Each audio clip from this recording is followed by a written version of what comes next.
안녕하세요. 대한변호사협회 저작권 전문 등록 및 상표, 부정경쟁방지법, 엔터테인먼트 전문 변호사인 노블 법률 사무소 정창래 변호사입니다. 이번엔 최근 많은 이슈를 낳고 있는 뉴진스와 하이브 산하, 어도어 간의 분쟁에 대해 몇 가지 쟁점 알아보고자 합니다. 최근 뉴진스는 어도어와의 전속계약에 대해 효력 정지가 처분 등 법적 절차를 거치지 않고 지난 24년 11월 28일 기자회견만으로 전속계약이 해지되었다고 하면서 기존의 광고 계약은 계속 이행할 것이지만 위약금은 내지 않고 뉴진스라는 그룹명도 지키겠다는 말을 한 바 있습니다. 먼저 계약의 효력 유지 여부가 쟁점일 것인데 일반 계약도 마찬가지지만 전속계약도 법리상 상호간 구속하는 효력이 있기 때문에 이 효력에 대해 일시적으로나마 묶어두는 가처분 등 법적 절차가 없이는 효력을 부인하긴 어렵습니다. 뉴진스는 기자회견에서 소속사가 계약상 중요한 사항을 어겼기 때문에 전속계약을 해지한다고 하였는데 중요한 위반 사항이라는 게 지금까지 나타난 바로는 밝혀진 게 없는 듯 보이고 설사 그런 게 있다 하더라도 법적 판단을 받지도 않은 상태에서 단지 말을 하는 것만으로 해지가 될 수는 없는 노릇이기 때문에 그래서 통상적인 경우로는 가처분을 통해 효력을 일시 정지시키는 게 일반적이긴 합니다.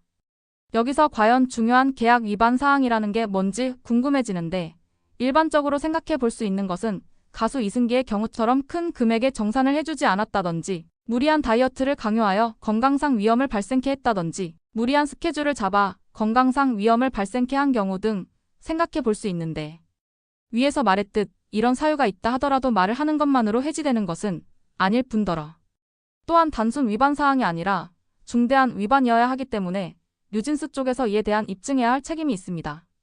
그런데 뉴진스는 어떠한 소송도 먼저 한 적은 없기 때문에 현재는 오히려 어도어 측에서 계약이 유효하다는 확인 소송을 진행하고 있는 중입니다.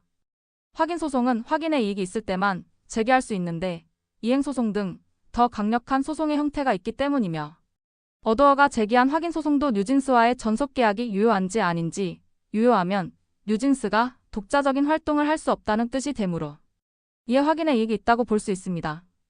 여기서 일단 가압류 가처분 등 보전 소송의 의미를 잠깐만 살펴보자면 일단 앞에 붙은 가의 의미는 본안 소송의 판결 즉 집행권원이 없는 임시라는 뜻입니다. 가압류와 가처분은 모두 채권자의 권리를 보호하기 위한 보전 처분이지만 그 목적과 적용 대상에 차이가 있습니다. 일단 가압류는 금전 채권이나 금전으로 환산할 수 있는 채권을 보호하기 위한 절차입니다. 채무자가 재산을 처분하여 강제 집행을 피하는 것을 방지하고자 채무자의 재산을 동결시키는 효과가 있습니다. 그래서 가압류의 대상은 주로 부동산, 유체동산, 채권 예를 들면 예금, 임대차 보증금, 급여 등입니다. 반면 가처분은 금전 이외의 특정 채권이나 권리관계를 보호하기 위한 절차입니다. 가처분은 분쟁이 있는 권리관계에 대해 임시적인 지위를 정하거나 현상을 유지하기 위해 사용됩니다. 가처분의 유형으로는 부동산 처분금지 가처분, 점유의 정금지 가처분, 영업금지 가처분 등이 있을 수 있습니다. 어도어는 최근 뉴진스의 보그코리아와의 화보 촬영 이후 소속자로서의 지위보전 및 광고금지 가처분을 제기한 바 있으니 이것이 가처분의 목적에 부합하고 적절한 소송 형태입니다. 뉴진스 명칭과 관련한 상표권에 쟁점이 있습니다. 상표 검색 사이트인 키프리스에서 뉴진스 혹은 영어로 NEW.JANS로 검색해보면 한글로 뉴진스는 상표를 등록하지 않은 사실을 알 수 있고 어도어가 영어로만 등록한 사실을 알 수 있는데 보통 아이돌팀, 제작시 그룹명은 기획사가 회사법인의 명의로 상표권을 등록 및 소유하는 경우가 거의 태반이고 그래서 만일 뉴진스가 계약이 유효한 상태에서 혹은 종료된 이후에 소속사와 상표권 양도 등과 관련한 협의 혹은 판결이 없는 상태에서 뉴진스 명칭을 공식적으로 사용하거나 이를 이용하여 영리활동 등 하였다면 상표권 침해가 되므로 위약금과는 별도로 손해배상이 또 발생할 수 있을 것입니다. 또한 키프리스에서 회사명인 어도어로 검색을 해보면 뉴진스의 상징인 토끼 그림을 등록한 사실 그리고 뉴진스 영어의 약자인 NWJNS로도 등록한 사실을 알 수 있습니다. 상표법 조문을 살펴보면 제107조에서는 권리침해에 대한 금지 청구를 규정하고 있고 108조에서는 침해로 보는 행위에서 1호에서는 타인의 등록 상표와 동일한 상표를 그 지정 상품과 유사한 상품에 사용하거나 타인의 등록 상표와 유사한 상표를 그 지정 상품과 동일 유사한 상품에 사용하는 행위.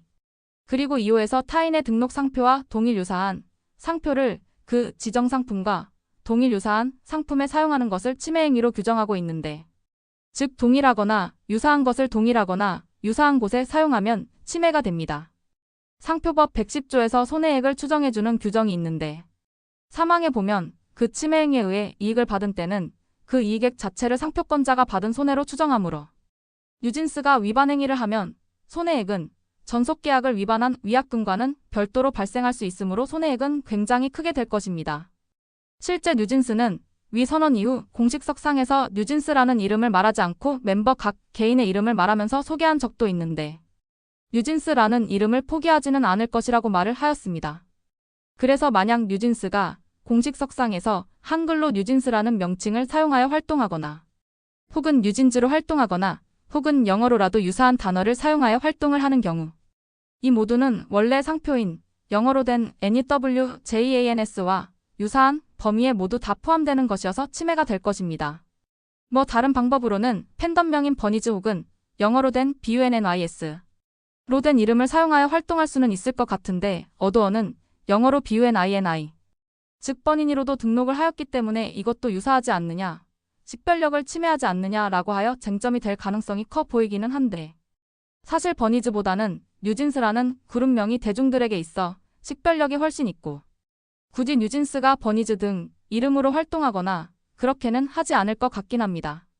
개정된 표준계약서 제8조 상표권 등 조항에 따르면 계약 종료 시 기획사가 취득한 상표권은 가수가 그룹 일원으로 활동했을 경우 기획사와 그룹 구성원 간 합의된 내용에 따라 권리 이전이 가능하다고 하고 있고, 실제 가요계 역사를 보면 소속사 법인과 소속 가수 간 그룹명에 대해 분쟁이 많았었는데 원만히 해결된 사례도 있고 기나긴 소송을 통해 해결된 사례도 있습니다.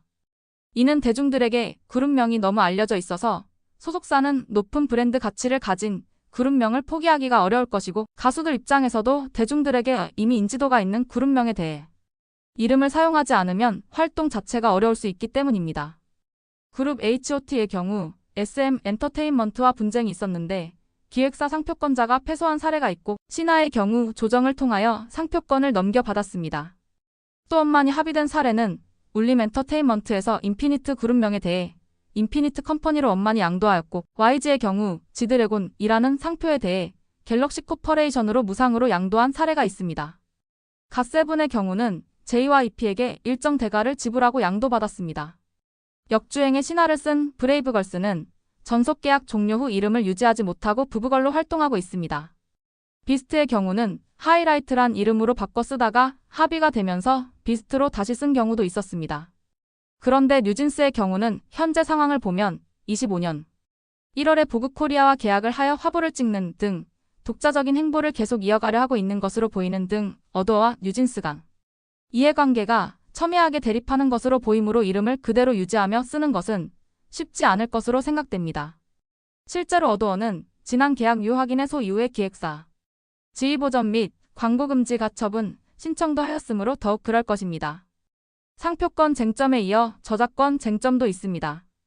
SM 엔터테인먼트 비주얼 디렉터 출신으로 하이브에 영입된 미니진이 하이브 산하 레이블 빌리프랩 소속의 또 다른 5인조 다국적 걸그룹 아일릿이 뉴진스를 카피했다고 주장하였는데, 아일릿의 마이월드와 마그네틱이 뉴진스의 어텐션과 디토 안무를 표절했다고 주장한 것입니다. 뉴진스의 안무를 만든 것으로 알려진 사람들도 나서서 아일릿의 신곡 럭키걸 신드롬이 뉴진스의 맥도날드 광고 안무를 그대로 카피했다고 주장하면서 경영권 분쟁에 이어 아이돌 그룹의 안무 표절 논란으로 확대되었습니다. 저작권의 개념에 관하여는 저작권법이 정하고 있는데 2조 제1호에서 저작물은 인간의 사상 또는 감정을 표현한 창작물을 일컫고, 제4조에서 그 예시로 소설, 시, 논문, 강연 등 어문 저작물, 음악 저작물, 3호에서는 연극 및 무용 등 연극 저작물, 회화, 서예 등 미술 저작물, 사진 저작물, 영상 저작물 등을 예시로 들고 있습니다. 즉 저작물은 기본적으로 특허와 같은 아이디어를 보호하는 것이 아니고 디자인권과 같이 그 신미성, 즉 아름다움을 보호하는 것도 아닙니다.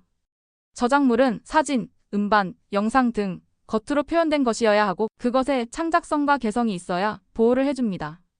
저작권법의 존재 자체가 창작물들의 개성 및 창작성을 보장하여 문화 발전을 이루자는데 그 본질이 있기 때문입니다. 즉, 저작권 제도의 근거로는 정신적 노동으로 창조된 것에 대해 배타적 권리를 인정하고자 한다는 노동이론 및 창작물에 대한 권리 부여가 창작 활동을 활성화하고 사회적 이익을 증진한다는 유인이론이 있습니다. 뉴진스의 안무를 저작물에 포함시킨다면 위 예시 중에서는 안무 등 춤도 인간의 신체를 통하여 표현되는 것이므로 연극 저작물에 해당할 수 있을 것입니다. 그런데 여기서 문제는 다른 저작물은 그것이 표현되어 유형물의 고정된 형태, 즉 음반이나 사진, 영상물, 컴퓨터 프로그램, 건축물 등은 그 유형물이 남아있지만 안무나 춤은 한번 추고 나면 그 고정물이 보이질 않기 때문에 문제가 됩니다. 그리고 춤이라는 것은 같은 동작이라도 어떤 사람이 추느냐에 따라 워낙 다르게 나타날 수도 있기 때문에 과연 최초 춤을 춘 사람이 저작권이 있다고 하더라도 다른 사람이 춘 것에 대해 그 권리를 주장할 수 있는지는 상당히 어려운 쟁점이며 또한 기존에도 있었던 수없이 많은 춤 중에 비슷한 동작과 몸짓이 있을 수 있었으므로 저작권자로 인정될 수 있는지도 아주 어려운 문제라 할 것입니다. 즉 독창성이 더 있었는지 인정 여부가 아주 어렵습니다. 보통 안무는 기획사에서 여러 안무가에게 안무 시안을 의뢰해 이뤄지는데 노래에 어울리는 한 안무가의 작품을 채택하거나 여러 안무가의 동작을 분절시켜 조합하는 형식으로 만들어지는 게 다수이며 이러한 의뢰비는 일회성에 그치는 경우가 많습니다. 즉 보통 안무비를 500만 원에서 1000만 원 정도 들여 제작하게 되면 해당 안무에 대한 권리 자체가 기획사에 귀속된다고 보며 다 작곡가, 작사가와 달리 취급됩니다. 보통 기획사에서 안무가들과 계약을 체결할 시 2차 창작으로 인한 안무 권리를 양도하는 조항이 포함돼 있어 안무가들은 용역 혹은 창작 그 자체에 대한 대가만 받는 것이 일반적입니다. 즉 안무 관련 계약이 구두 계약만으로 되거나 아예 아무 계약 절차를 거치지 않거나 관행상 요청하지 않은 경우가 엄청 많습니다. 다만 이전 2011년 당시 걸그룹 시크릿의 안무가가 자신이 창작한 안무 샤이보이를 무단으로 사용했다며 댄스 교습학원, 가맹업체와 가맹점주를 상대로 저작권 침해 금지 청구 소송을 제기한 사건에서 법원은 안무도 저작권 보호 대상이라는 판결을 내린 적은 있으나 이걸 다른 사례에서 그대로 적용하기에는 어려운 경우도 많을 것입니다. 즉, 개별적으로 손해배상 청구 소송을 해야 하는 번거움이 있고 일반적이고 포괄적인 저작권 주장은 힘든 게 현실입니다. 최근 24년 봄경에 K-POP를 이끈 안무가들 주축으로 안무저작권 협회도 출범하였는데 안무저작권 수익 분배 구조를 설계해 K-팝 댄스를 산업화하려는 움직임이라 볼 수 있으며 정부에서도 음악방송에서의 안무가의 성명 표시, 안무저작권 등록 시스템화, 보상 기준 마련, 표준계약서 제정 등을 시행할 예정임을 밝힌 바 있습니다. 위에서 말한 노동이론과 유인이론을 접목시켜 볼 때 안무저작권협회 출범도 창작자로서 안무가의 지적 재산권을 보호하기 위함이며 안무에 대한 권리 보장을 통해 더 많은 창작 활동을 유도하기 위함이라 볼 수 있을 것입니다. 또 안무가들의 권리 보호를 통해 무용예술의 질적 향상과 발전을 도모하기 위함이라고도 볼 수 있을 것입니다. 한편 뉴진스의 안무가 표현되어 있는 고정물 중 뮤직비디오 등에 대한 저작권은 소속사인 어도어에 귀속되어 있을 것인데 이와 관련 어도어에서는 이러한 뉴진스의 영상 및 디렉터스 컷들을 SNS 계정에 무단으로 올린 돌고래 유괴단 신우석 대표에 대해 돌고래 유괴단의 SNS 계정에 올라온 디렉터스 컷 등은 어도어의 권리가 있으므로 이를 삭제해달라는 요청을 하였고 이에 대해 돌고래 유괴단은 뉴진스 관련 위 컷들을 포함 모든 영상에 대해 삭제를 요청받았다고 하여 그 범위에 있어 둘 사이 분쟁이 있긴 하였습니다. 한편 미니지는 하이븐의 다른 레이블 산하 걸그룹 아일리신 뉴진스의 헤어, 메이크업, 의상, 안무 등 모든 영역에서 뉴진스를 카피했다고 주장하였는데 노래 표절이 아닌 이미지 카피라고 하여 그 범위가 광범위하며 이전에 하이브에서 뉴진스를 타 걸그룹보다 먼저 데뷔시켜준다는 약속을 하였는데 이를 어기고 르세라핌 아일릿을 데뷔시키는 바람에 피해를 입었다고 주장한 바 있어서 경영권 분쟁 내지 배임 관련 논점과 저작권 등 논점도 섞여 있는 상태입니다. 그런데 이런 이미지 카피 부분은 저작권 등으로는 보호받기 거의 어려운 개념이라 부정 경쟁 내지 불법행위 등 개별 손해배상 소송 형태로 가야 할 것입니다. 이상과 같이 지식재산권 관련 뉴진스 사태에 대해 몇 가지만 알아보았습니다. 저는 개업 초기부터 스포츠 서울미디어, 머니투데이, 이데일리, 스타N 등 주요 언론사의 기사 및 연예인 사진, 초상권 등 침해 사건을 많이 다루었고 한국갤러웨이 코리아의 골프채 사진 도용, 인트라게임, 디지털 터치 등 게임 회사의 컴퓨터 프로그램 저작물 침해, 코리아나와 장품, EGM 인터내셔널, 레터스 잉크, 억스코리아 등 수많은 회사의 저작권, 특허 디자인, 상표 침해 등 지식재산권 사건을 다루어 왔습니다. 또한 몇 년 전부터는 JST나 보석 등 디자인 침해, 적발 및 준법 감시, 비비안 웨스트우드의 의류 관련 상표 침해 건에 대해 오프라인 모니터링 및 민형사 소송을 대리하고 있습니다. 031-522-2100 대표 번호로 문의 문자 및 상담 전화 가능합니다. 감사합니다.